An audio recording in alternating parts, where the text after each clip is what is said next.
Hello class. So today we're looking at the struggle towards Saratoga. Now this marks sort of a downside for the Americans during the War of Independence. Up until this point, many Americans were not winning. But what we're going to view here is how this struggle at Saratoga is going to end up changing the war. So what first starts happening during the War of Independence is that the war starts to move away from the East Coast. The reason the British start moving this away from the East Coast is part of their grand plan. They want to isolate the East Coast. So one thing they decide to do is they decide to capture New York. The reason they capture New York is to isolate New England. So all the patriots who are in New England at this moment are going to be surrounded by British redcoats. This was done by British General William Howe and Admiral Richard Howe. Yes, these two people are related, William Howe and Richard Howe. And what they do is they take 32,000 British redcoats to go and defeat General Washington at New York. General Washington only had 23,000, and not only did he only have 23,000 soldiers, but all these soldiers did not have proper equipment. What that means is they don't have proper guns and they don't have proper armor to protect themselves.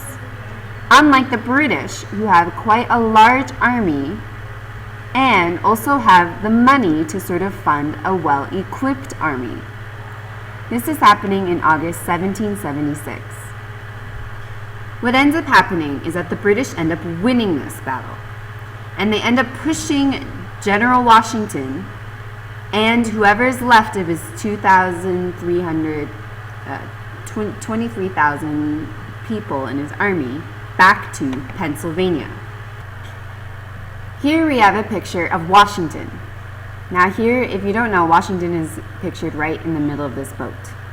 The other thing that you see in this picture is we have the picture of the Patriot flag, which will later become as one of the first American flags.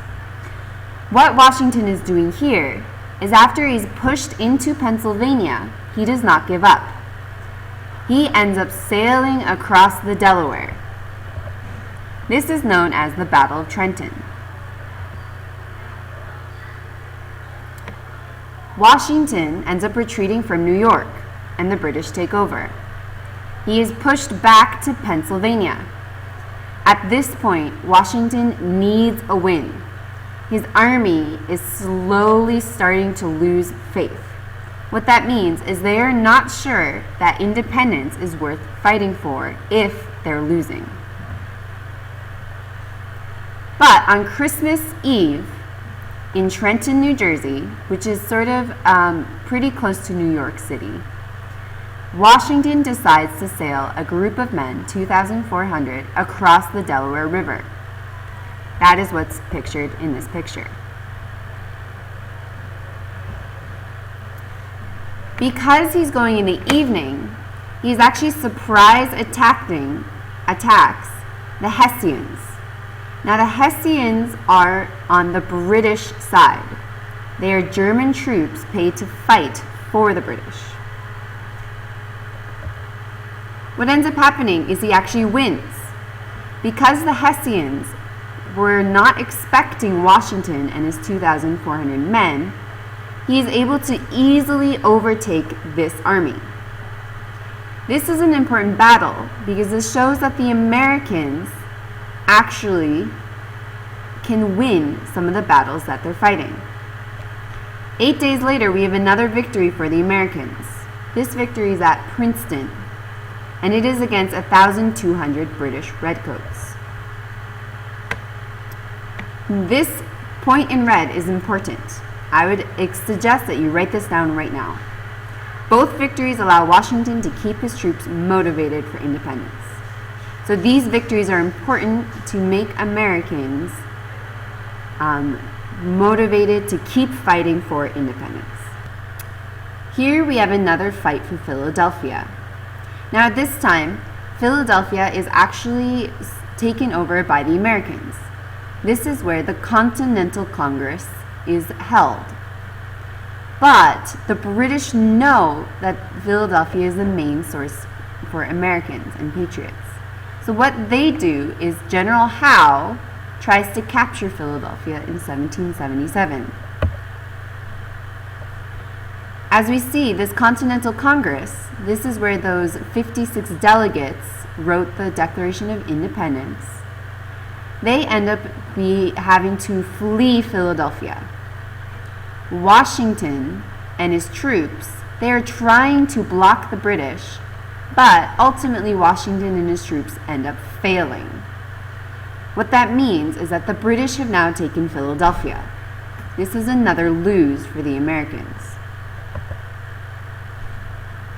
So at this point we have the Americans winning a few battles, as the Battle of Trenton, but we're also losing some battles as well. One of the most important battles during this war is the victory at Saratoga.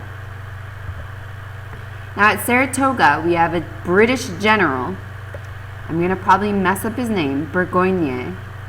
He ends up leading 4,000 redcoats, those are British soldiers, 3,000 mercenaries, 1,000 Mohawk natives. That makes 8,000 in his army in total. What he's trying to do is he wants to meet another British general, General Howe. But what ends up happening is while they're trekking or walking to meet General Howe, they end up getting lost. They get lost in the swamps. A swamp is sort of a marshy area.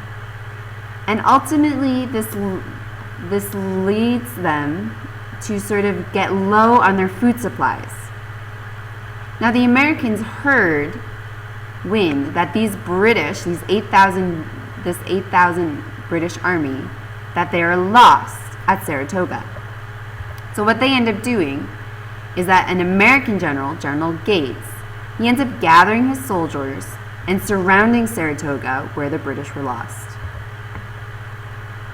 Burgoyne and his army, they had no chance to fight against the Americans who completely surrounded them. So they end up surrendering. This event changes the war. Again, this is an important event that you should note. What ends up happening is that the British are not going to go venture out much longer. They now end up staying close to the coast where their supplies were. Americans were able to control or gain control of more of the inner parts of the U.S. This makes the American army stronger. They have an area in sort of the middle and southern colonies where many British soldiers will not go. This helps them sort of motivate more Americans to join their cause. Here I have a little diagram. So if we can imagine this stick figure, this is General Burgoyne and his army, and they are lost in this swamp. The blue circle is the swamp. Here we have is the Americans. They are starting to surround him, okay? So the Americans surround him and basically they force him to surrender. Here we have is a map of the Battle of Saratoga.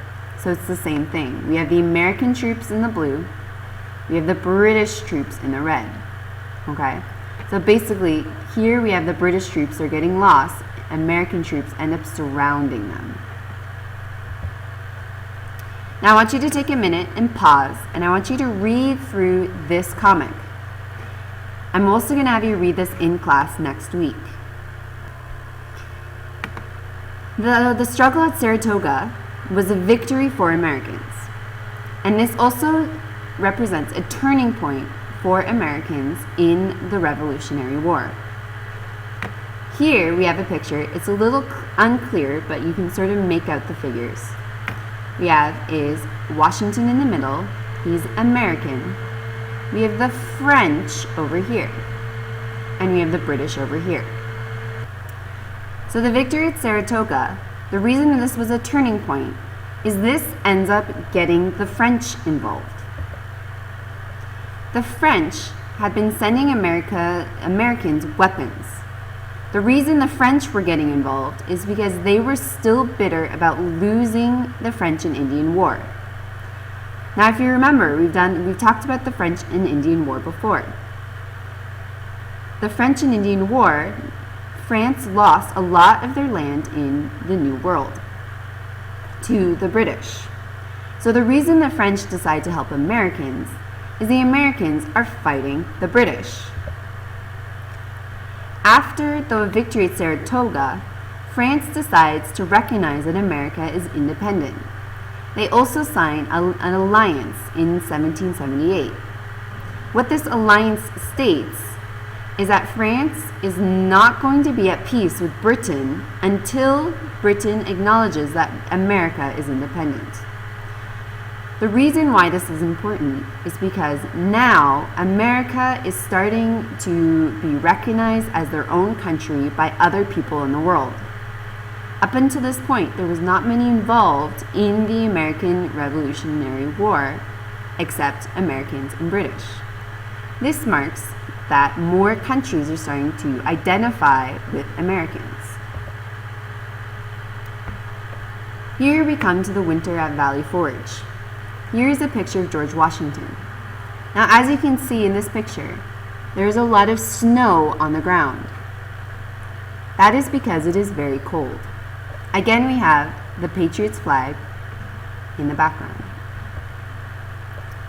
So Washington's troops, they end up camping in a valley near Pennsylvania. They end up camping there throughout the winter. And what they're doing there is they're waiting for French troops. Through this winter, it is very cold, and many people are struggling to stay alive. If you can imagine staying outside in these small little wooden shacks in the dead of winter is not a very fun experience. And many of these men, they end up dying. Out of 10,000 people in his army, we only have 2,000 people surviving. And the way they're dying is from the cold. Basically, they're dying because they're freezing to death. They're not properly equipped, and this is why many people die. This again marks a sort of down part of George Washington and his struggle in the War of Independence. Now, this is sort of the end of the slide. Now I want you to make sure that you make 2 comments, either questions or things you don't understand on this slide.